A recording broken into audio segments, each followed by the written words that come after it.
back to another episode of Conversations with ACE. My name is Brianna Garcia, and I am a peer mentor with the Access College and Excel Scholar Program at UTSA. Our intentions are to sit and talk with current and former ACE students, faculty, staff, administrators, and guests about things happening with them, around them, and other various topics. Of course, remember to like, comment, and subscribe to our channel. Today, I will be interviewing former UTSA student Delylah Henry. We hope you learned something and enjoy the conversation. Now let's welcome Delylah. Hi, Delylah. How are you doing? I'm good. What have you been doing? Lately, I have just got my first full-time job. So really just getting into that has been what's taken up most of my time right now. So Yeah, I'm so proud of you. So you were a former UTSA student, but you did recently graduate. So congratulations. thank you. I'm so proud of you. I know all your former mentees are so proud of you. Aw, that means a lot. Yeah. And it was in criminal justice, right? At Mhm. A&M Corpus. Yes, Texas A&M University, Corpus Christi is where I ended up graduating from. And we'll get a little more into that later on. But of course, I did want to talk to you about your time at UTSA. Mhm. So you were a mentor. You were my first mentor.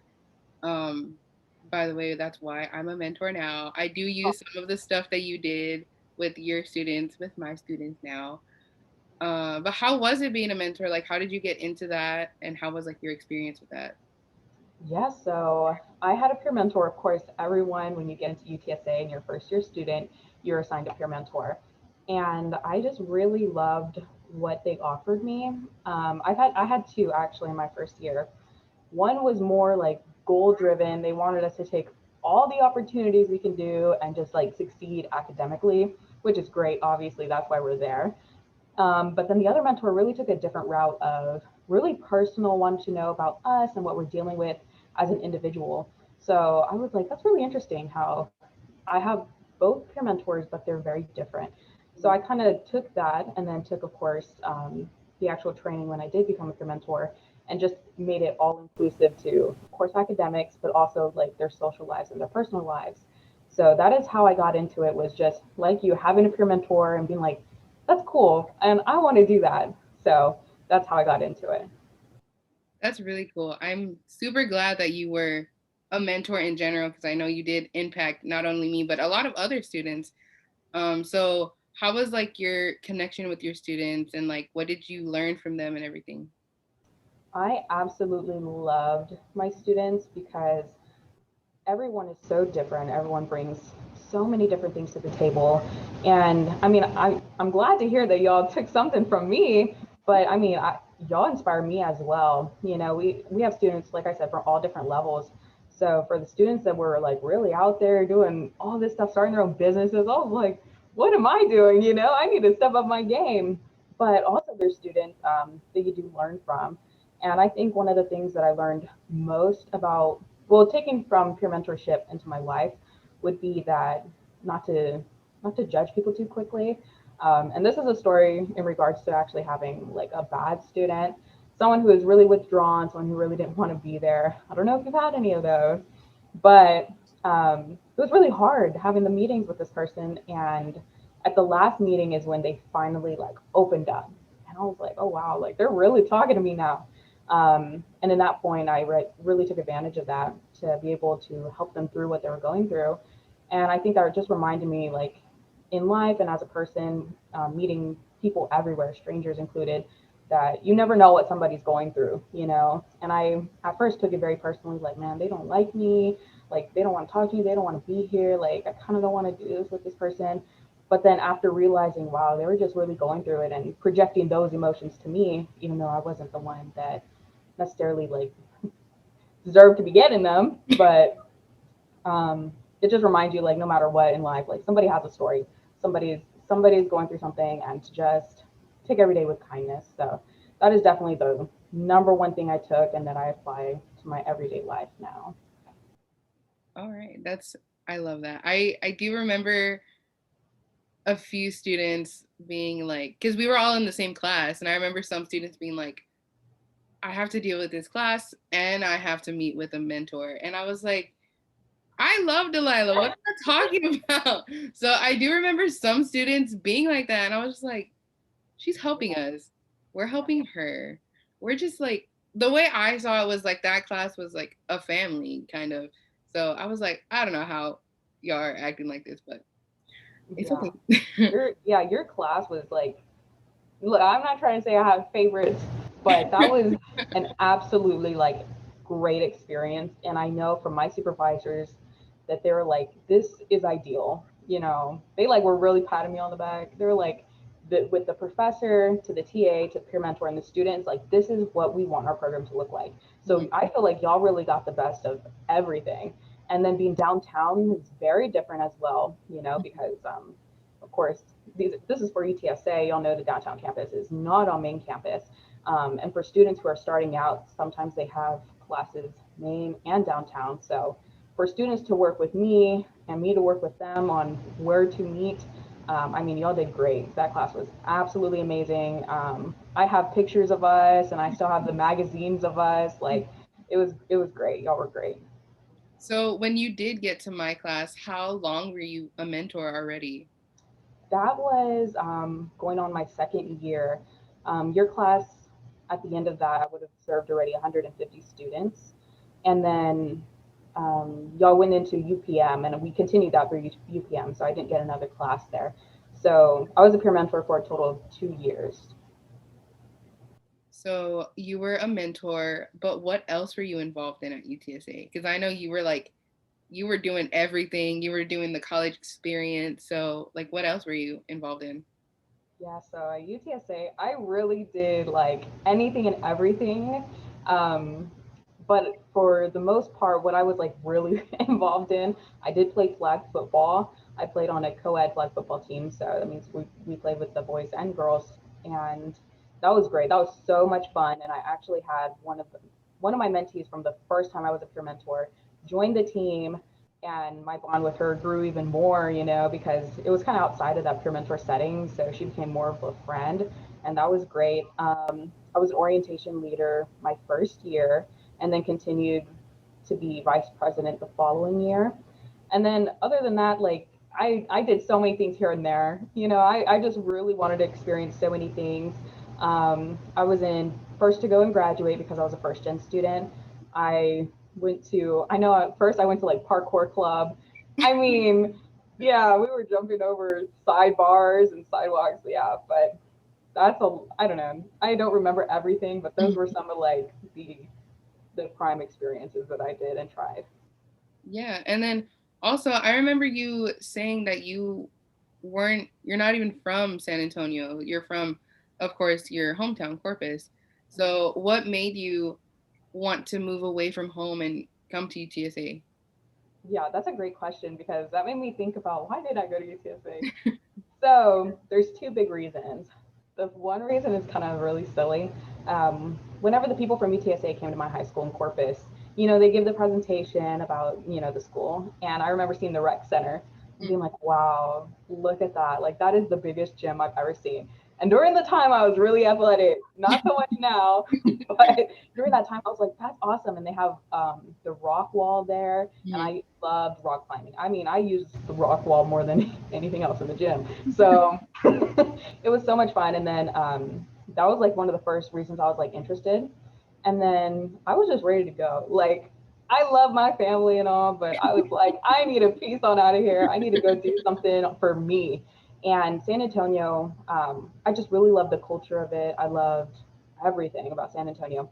So I ended up going there and never regretted it. I mean, it wasn't like too far where if anything happened, like I would be like really left on my own. You know, my family could just go up in 2.5 hours. But it was far enough away that, you know, my mom couldn't really tell me what to do anymore, you know? So that is why I chose it. And have you ever have been like that far away from your family or been away that long from them? I have not. That was the first time. And looking back, like I was 17 when I went into college. I really took that like really well. Like I had, there was moments where I was like, man, I wish I could see my family, but nothing like detrimental to like my well-being or my mental health or anything. I was really just excited to be with new people, new experiences, new friends, that it wasn't a hardship for me like it is for some people. So in a way, I'm kind of blessed in that way that I still got that opportunity to grow as an individual away from my family. And then you did end up moving back, and I remember seeing it on Instagram like that. You made the decision to transfer, and I know myself and all your other mentees like reached out to you like, we're so sad to see you leave, but we're super proud that you're making this decision. So what ended up making you make the decision to go back home? Well, look, when I say this, nobody take this as their cue to go and do this. But I met a guy, met a man, and this person I was already friends with, best friends with since I was in high school. And then during Christmas break, I went back and we like rekindled our friendship, and a relationship sparked out of that. And after 1 month of our relationship, I was like, yeah, I kind of want to go move in with this guy, which sounds absolutely crazy. Like older Delylah now would be like, girl, take your time. You don't know what you want to do yet. Like, is this what you really want? But for me, it worked out. Obviously, he turned from my boyfriend into my fiance. So that is why I ended up moving. And even at that, I reflect now, and I really like how my life turned out. I'm not going to say it wasn't hard. There was some trying moments in figuring out how to do relationship, living together, going to school, doing work, and figuring that out really on a whim. I mean, we were only together for 4 months before we decided to move in.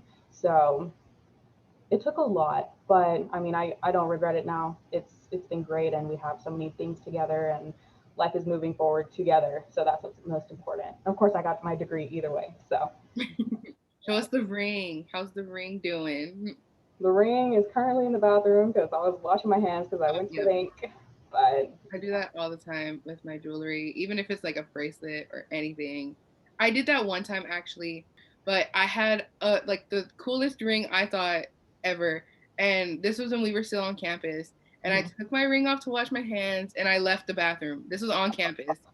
And maybe like 20 minutes later, I realized it. I went back to that bathroom and of course it was gone.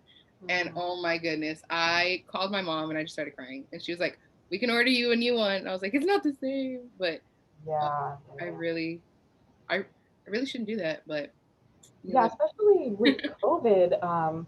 I just saw an article saying that like there's like a hand sanitizer or any type of like Germex you're using actually will like, I don't know what the right word is, but it's gonna do harm to your jewelry, Mhm. like rings and such. And so I was like, oh my gosh, like I need to start taking it off. And so that's what I've been doing. And you were saying you were so involved in UTSA and everything like that. So when you moved to A&M, were you also involved there? No, it was not so much because I didn't want to. There wasn't opportunities. I was really just focused on school and graduating. I did get a part-time job, so in that sense, I was involved. I did work on campus. I worked with one of the deans for the College of Education. I did a lot of spreadsheet, pretty much technical work with Microsoft Office. So I grew my skills in that sense, which is really good because people need technology now more than they had before. Made a lot of friends, even in the office. So I kind of feel bad because I didn't do more, but I just felt like once I moved here, my priority was going to class, coming home, and being the best student I can so that I can get that degree. So, Yeah, and then you were already like a junior, senior when you moved already. So yes, I went into my senior year. So, I did spend 3 years at UTSA. And that last year, I was like, I'm just going to go, I'm going to leave. And then, due to Texas A&M University, Corpus Christi, TAM-UCC, their requirements, it pushed me back a semester, which that wasn't ideal. It's not what I wanted. I thought it was going to be more of a summer, but I think, like reflecting back, I think that gave me time to really start wondering, what do I really want to do? I've had so many passions, and I have a lot of things that I'm interested in. So that last semester actually gave me the opportunity to take an internship. Um, and from that internship, I just went into my career now. So it's kind of interesting how things play out. Like, it's not ideal that I have to stay another 6 months. It's not only time, but it's money. College is expensive. But it gave me that time to really ask myself, what do you want to do? What really is our next step?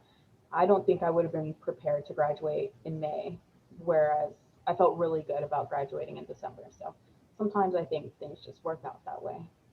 Yeah, and I know a lot of students are like scared to transfer because how you said the requirements for each university is different. So were you like hesitant? I'm sure you were pretty hesitant and scared. So was there times where you were like, I don't want to move? Yes, I do. No, like fighting with yourself on it.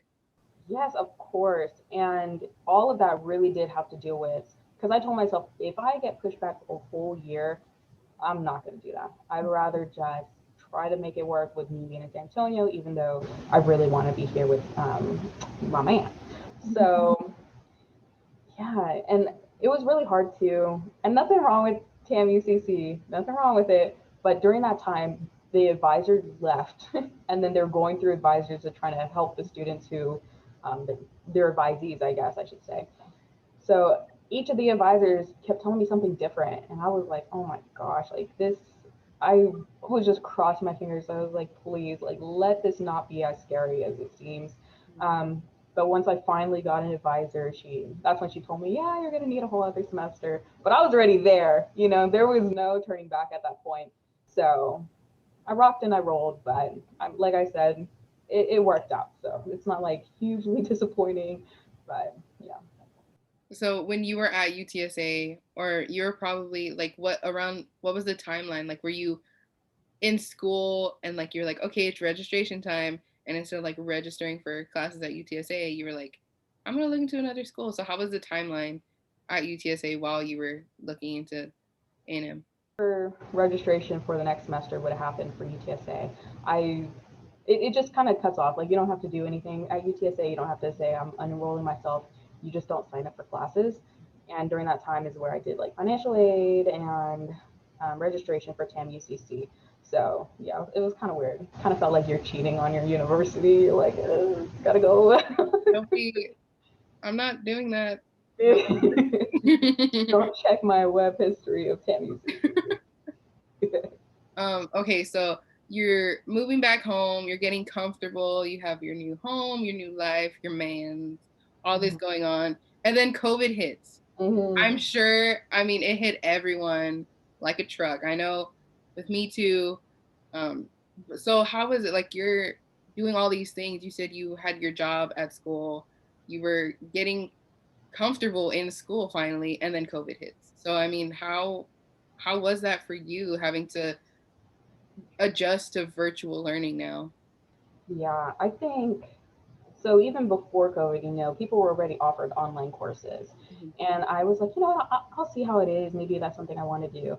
And I was like, oh, I don't like online. Like, I really like being there in person. It's motivating. And then the person's right there in front of you. You can ask questions, stop after class, stop before class. There's a lot of advantages to in person learning. And when it went online, I was like, oh my goodness, like, it's hard. It's hard because, first, the world is scary. I had so much anxiety about everything in my surroundings, in city, the world, everything. That was hard for me to like wake up and be like, what I want to focus on today is my math class. Like, no, I was so worried about my family. I was worried about, this is the time where everyone was taking everything from the stores. I was worried about toilet paper. I was worried about food. Like, there was so much more for me to focus on than my schoolwork. And so that first semester, it was spring, I believe, because we didn't go back after spring break. It was hard. It was hard adjusting, especially since I had a math class, and then everything was like pre-recorded PowerPoints, and I was like, this is, I don't know what you're doing. So yeah, that was extremely difficult. And even my last semester, I don't think I did as well as I'd like to. And I think at the end, it was really due to motivation because I got used to it. But it was like, don't want to wake up and do this right now. Yeah. Looking back, maybe I should have tried a little harder. But, given the circumstance, I know that if this was regular, the world didn't turn into this, that I would have done well more in person than online. So, yeah. Yeah, but you graduated, which I can only imagine when I graduate. And I mean, when coming into college, you just graduate high school and you're like, we're gonna work so hard so I can cross that other stage, but unfortunately you didn't get to. So, I mean, how was it virtually graduating? Like, I'm sure going into college you didn't imagine that. So, how was just the whole graduating process through COVID? Really weird. And I feel like it was really invalidating. I mean, the school tried. Of course, they tried at first, and they really got our hopes up that we're gonna do an in-person but outside kind of sketch thing. Um, and a week before, they were like, "Psych, we're not gonna do that anymore." And I think that was really like heartbreaking. I mean, I bought my cap and gown, decorated my cap, reserved seats, and I was like, "Wow, like we're really not going to graduate. Like, we're not going to have that moment, I guess, is the moment. Not necessarily graduating. We graduated, but the moment of walking the stage or just getting some sort of acknowledgement by somebody saying your name, you know? So, how I graduated, they put up PowerPoints where our pictures went on a slideshow. And me and my friend, we went to TAM-UCC. We went on campus and we took some pictures because they had little props set up for us to take like graduation pictures. So we did that, and then we came back to my house after eating, and we just watched the PowerPoint. I was like, we changed, we were in our sweatpants. She was sitting on my couch, I was sitting on the floor, and we're watching it on our phones just like this. And I was like, "Aw, okay." I graduated. And I was like, I don't know, it's so weird. Like sometimes I feel like, man, I wish I still had that little moment of, Delylah Marie Henry, oh, okay, going up there and doing it. So it's kind of strange. But at the end of the day, I mean, I do have my degree, and that's what matters most. And hopefully, when COVID ends, maybe soon, of course, they're providing all the students an opportunity to still graduate, walk the stage. So maybe later I can get that sort of accomplishment. But for right now, I just had to take what I can get. Yeah, and I mean, you said it was just you and one other person. Like, you couldn't even have like a graduation party or like watch it with your family or anything. So I'm sure that's so heartbreaking. I hope and pray that COVID is not a thing anymore when it comes for me. Because I mean, how I was saying, you go into college and you have that picture, like, I'm so excited to cross the stage again, get my degree, and then go on with the world. But I mean, I couldn't imagine, and I hope that doesn't happen to me. But I mean, of course, how did you imagine it? Like how I keep saying, you go into college and you have that, because a lot of people use that as like a motivation when they feel like giving up, and they're like, I'm gonna cross the stage, I'm gonna, it's gonna be worth it. So, how did you imagine your graduation was gonna go? Yeah, well, there's something that's like known in my family. Anytime I've ever gotten awards, certificates, and when I graduated high school, I always walk the stage like after they announce my name and I give them the classic princess Uh, wave. So, I mean, we were waiting for that. I've always done it for everything. There's pictures of me like young doing that. So I was like, that's what I want to do, to end it off like how we started it. Um, so I would, of course, I mean, mask or no mask, it would have been nice to just walk. I would have liked to do that. But I think the best part is you graduated, you turn your tassel, whichever way it is, and it's that after of, okay, I got to go find my family. There's like hundreds and hundreds of people here, but everyone like this, it's the energy. Everyone's so happy. People are hugging. Like it's just that overall energy of everyone in this celebration that I was really looking forward to. And seeing my family after graduation, hugging each other and taking pictures, and you're in your cap and gown, everybody's in their little nice stuff. Maybe someone brought you flowers, like just that little bit of everybody's in that same like cheery moment is what I was really looking forward to. But unfortunately, it didn't happen. My mom did do a drive-through parade. I don't know if you've heard of that, where a bunch of cars will go through and honk at you, and that was nice, but it was kind of awkward. I was just standing there. I was like, hi, like I've been in quarantine for so long. I don't know how to socialize anymore. for sure. I mean, just how I was saying, like, this is the closest you get to like seeing old friends or like the parades and stuff. It's just like And I was recently just talking to my sister about it. Like, it's weird how this is becoming normal. Like a year ago, we were like, this is weird, and now we're just like, okay, like this is normal now. And Yeah, yeah, it's so weird. And I mean, the babies that are being born, like this is all they know. So it's just so weird to me. It's still weird yeah. to me, even a year later. I know, and I was thinking about that too. I was like, wow, like a year ago when people talk about like like video chat like this, it's like Skype, and if you have an iPhone, it's FaceTime. But now it's like, no, this is like for everything. So, yeah, that is very interesting. Hmm. So of course you graduated. Super proud of you. I'm sure you are so happy that you don't have to worry about school no more. Um, but now, like, what's next? Are you thinking about like grad school? Of course, you said your job. Um, you also have a really cool TikTok, which we'll talk about later. But yeah, like I'm sure a lot of people ask you that, like, what's next? What's the next big thing? But like, what were you thinking about doing Yeah. next? So when I was graduating in December, I told myself that I do want to get my master's at some point in my life. I'm in no rush. I'm 21, bachelor's degree. I'm pretty young.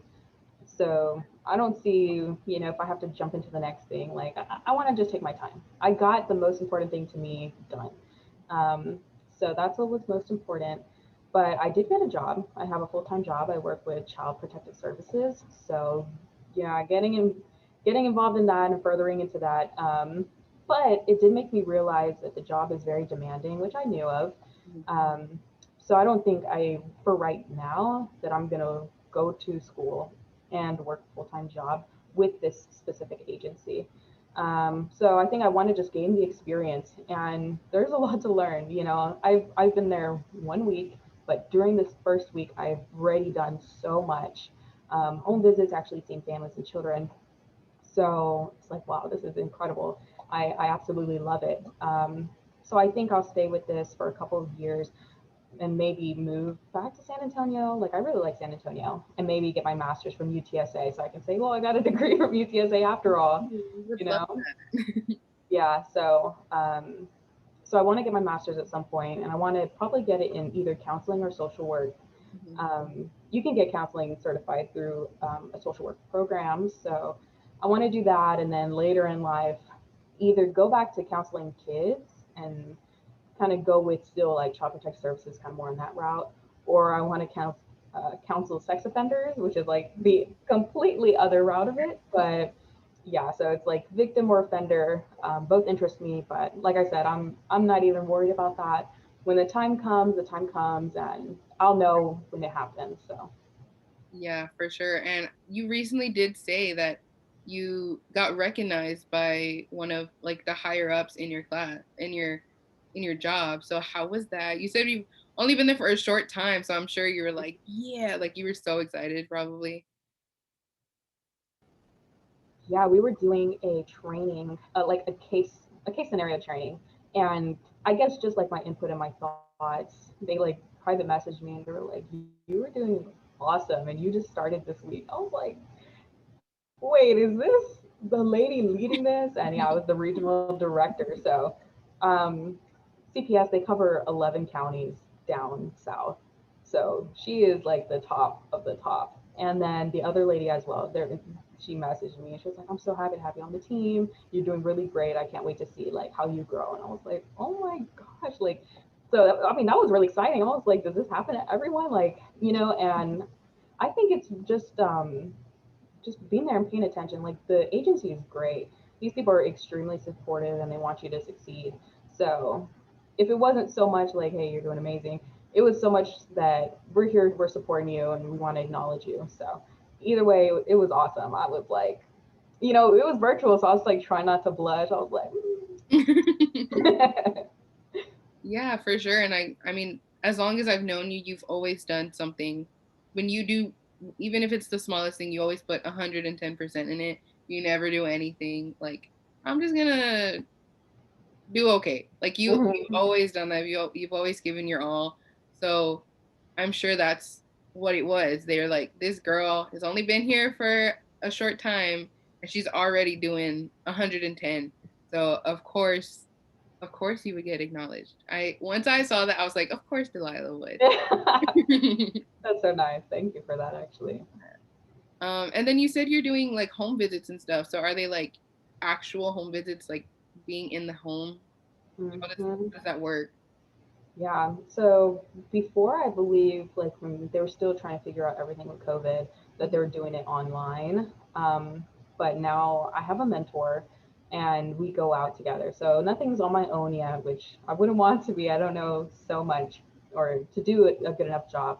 Mhm. We go out, we go in the homes, and we just have to do what we have to do. Mhm. And at first, I was like a little scared, but the mentor that I have, she's been there, I think, 5 years. So she really knows her ins and outs and knows how to handle situations. So I feel really safe being with her.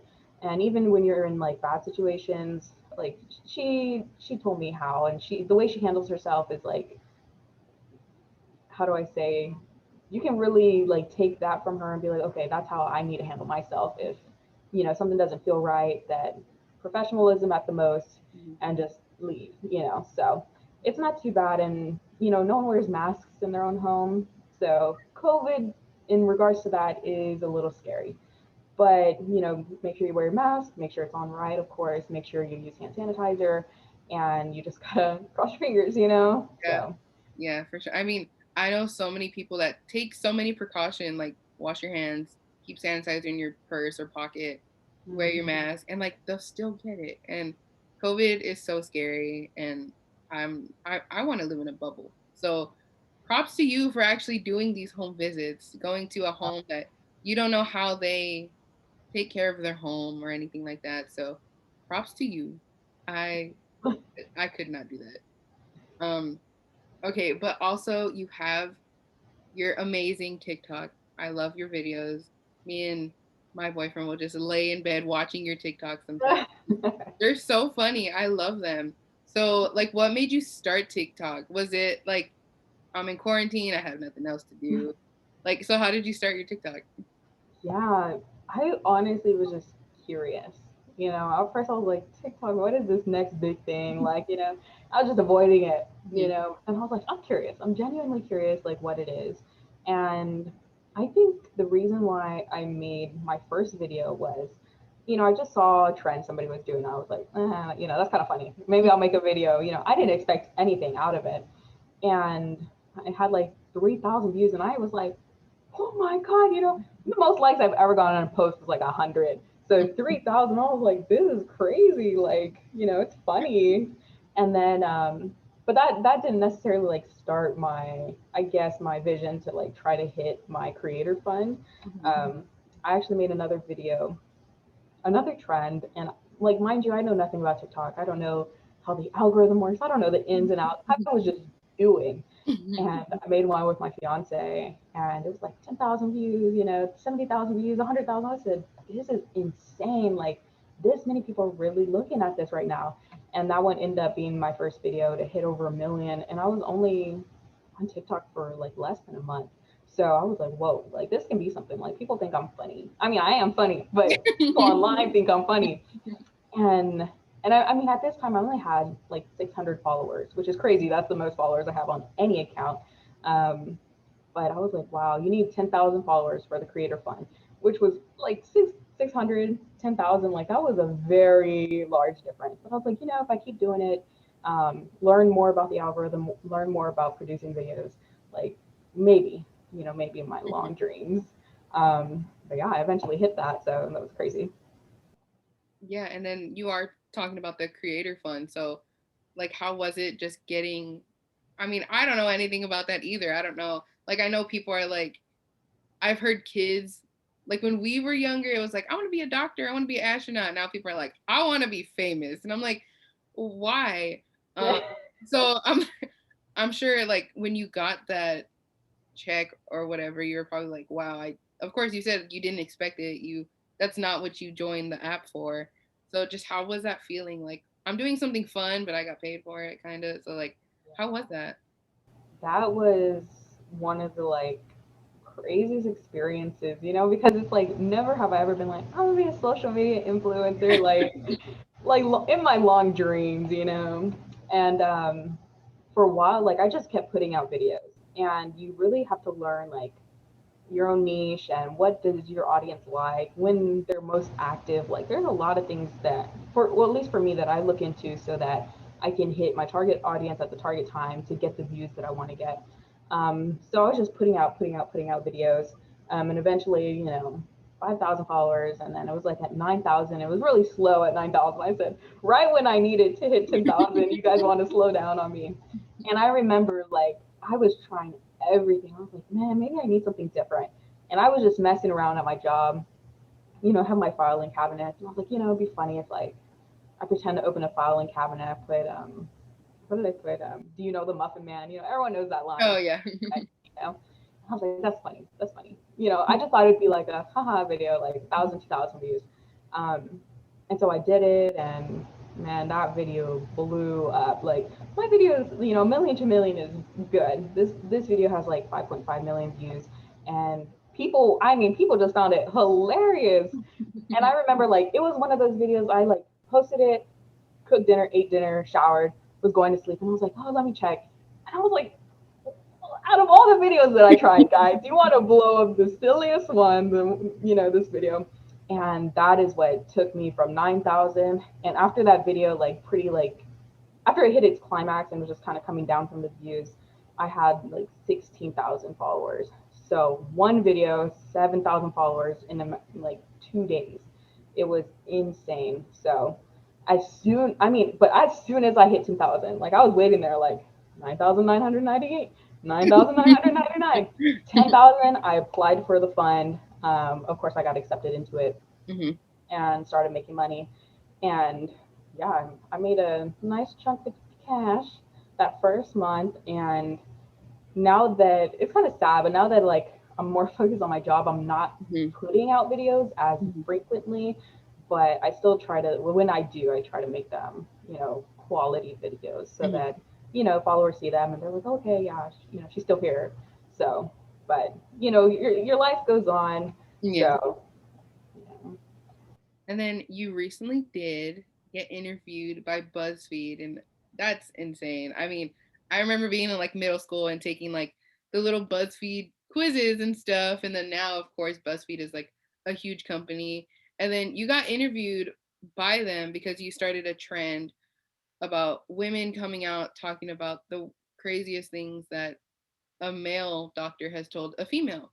So, and then of course, a lot of women start coming out telling their stories, and then it just started a trend, and then you got interviewed. So, how was it, one, starting a trend, and then two, getting interviewed by such a big known company? yeah, when I did that video, it was actually inspired by a conversation I had with one of my coworkers. Mhm. She was talking about how some doctor made some like snide remark, and she was like, "What the heck, dude? Like that's insane." And I was like, "Oh, reminds me of this time that I had a doctor."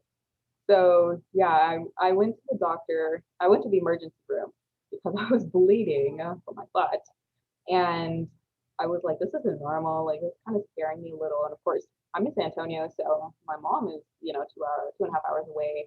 I didn't want to wait for her to come up on the weekend. Mhm. So I went to the emergency room and I told him, like, this is what's going on. I know the difference between my front and my back. And and the male nurse was like, are you sure you're just not on your period? And I was like, yeah, I'm very sure. Like, like as a female, like you just know the Yeah, difference. you know. And I just thought that is one of the silliest things I've ever heard. And at first, like, and that was like all my mindset of it was that that's incredibly silly for him to say and ask me. And so I was like, yeah, let me do a video on it. Okay, I want to start a chain about the craziest thing a male medical professional has told you as a woman. I'll go first. I was 18 years old at the time, and I was bleeding from my behind every time I'd use the restroom for like a week straight. I told the male nurse this, and his response was, are you sure you're just not on your period? Sir? That is not the same hole, sir. And it was kind of funny to me, but it ended up really enlightening a huge flame of a bunch of women.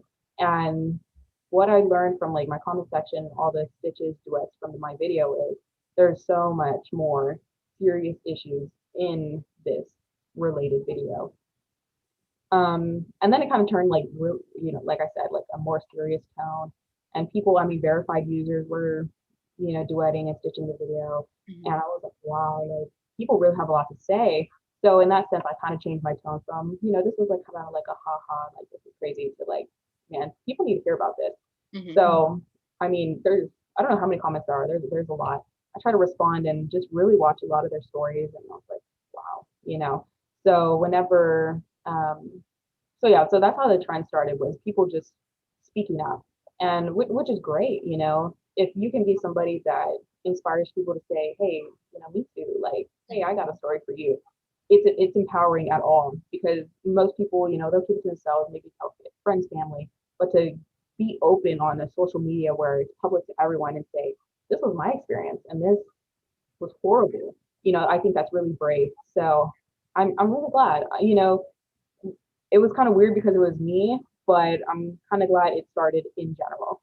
So the day I got a DM from Buzzfeed, I was at first, it was a girl, and I was like, who is this? Like, I'm kind of scared. What's she gonna say? And she's like, I'm from Buzzfeed, and we saw this trend. I was like, no way! Like, wow, that's crazy, crazy. And I was like, oh my gosh! And she was like, do you want to do an interview? I can send you the questions. And I was like, well, yeah, like I'd love to. And so she sent me the questions, and basic questions about kind of what you're asking me right now, how I felt about it, how it started, why I wanted to do it in the first place. Of course, information about me. And then she wrote that article. And even on that article, I kind of kept up with it for a couple of weeks, and it was on trending. I know there was I can't remember the number of views, but even the comments, people were like enraged by this, and they were like, "This is crazy! Like the stories are horrible. Like there should be more that we should be doing." And that's understandable. Like I understand that, and I think my family was like really proud of me. I had like a lot of my family share it. And I was like, wow, that's crazy. And I think more crazy, like outside of course, having people share their stories, it was just crazy to open a link for BuzzFeed and see my face. I was like, that's me, that's crazy. So that was a great experience. I'm glad that it happened. Yeah, I read the article, I saw the TikTok, and I was like, even me too, I was thinking like, wow, like as a woman, like there are a lot of male doctors who don't really know. Of course, they're in the medical field, so they'll know a little bit about it, but like they don't experience a lot of that stuff. And just reading the article and even like seeing other women's stories, I was just like, wow, this is like not something that's really talked about. So props to you, girl, for getting it out there, getting it so big. Because I'm sure like if it is getting this big to where like BuzzFeed did an interview on you, I'm sure a doctor somewhere had to have seen it and been like, I should mention this to somebody else. And like, it's probably gonna keep going, which started with one little TikTok, which that's crazy. Even for Yeah. me, just knowing someone that like, I'm proud of you. Oh, well, thank you. Yeah. So yeah, those are pretty much all the questions I had for you. Thank you so much for talking with me. Um, but just the last thing, is there anything that you want to talk about to whether it's current students we have now, new students, or just anything you feel like this is important to me? I feel like I should share this information with others. Yeah. So for students out there, might sound cliche, but really never give up, never. And it's just because throughout my college experience, I had a lot of downfalls, some in which most students don't experience, and I hope they never experience. Um, so it's hard, mental health, physical health, all of that takes into play. People see college as, oh yeah, that's 4 years of your life. Girl, that was probably the worst 4 years of my life, just given, experiences that I had during college. But, if somebody can go through the ringer and through the worst and still make it out, like, so can you. And with that being said, take advantage of your resources, counseling services, mentors, teachers, well, professors, I should say. Like anybody, career services who can help you get where you want to go, do it. Take advantage because whether you believe it or not, or what, someone in your head is telling you, people care about you and people want to see you succeed. People want you to get a degree. So go for it, and if you feel like, man, I'm just taking my first step. I remember being a freshman, be like, 4 years from now, like, why am I even thinking that far ahead? That's so far. But now I'm here, and now I'm glad that I did have to go through everything and that I got through everything to be able to say I have my degree, I have a job, I get to, I bought my own car. Like, these are things that you can do, and it's all worth it in the end. Mm-hmm. So don't give up. Always try and always lean on people around you. I remember I told students this. It's like, count 5 people that you trust, or people that you can lean on, and keep those people close so that when you're not feeling your best, you can count on some of them. And then if you don't have 5, always know I could be one of them. So that is all I have to say. For sure. And that is definitely true. I remember like always being like, I don't know who can relate to me or anything like that. And me personally, I would even reach out to you.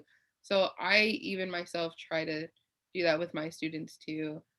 But yeah, I love the impact that you have with me, other students that you've had, and now like you have an impact on the world with your TikTok, which is insane to think about. But yeah, where can people find you? I'm sure we've been talking about your TikTok. I'm sure people are gonna be curious, like, okay, what is this girl about? Mhm. So where can people find you at? Yeah, so my TikTok handle is at hey there underscore Delylah, and Delylah is spelled Delylah. And I'm there. My profile is public, so you'll be able to see everything and watch some of those videos that I talked about. So thank you so much for talking with me, joining me here today, and being so open with the questions that I was asking. So thank you so much. Thank you. You're welcome.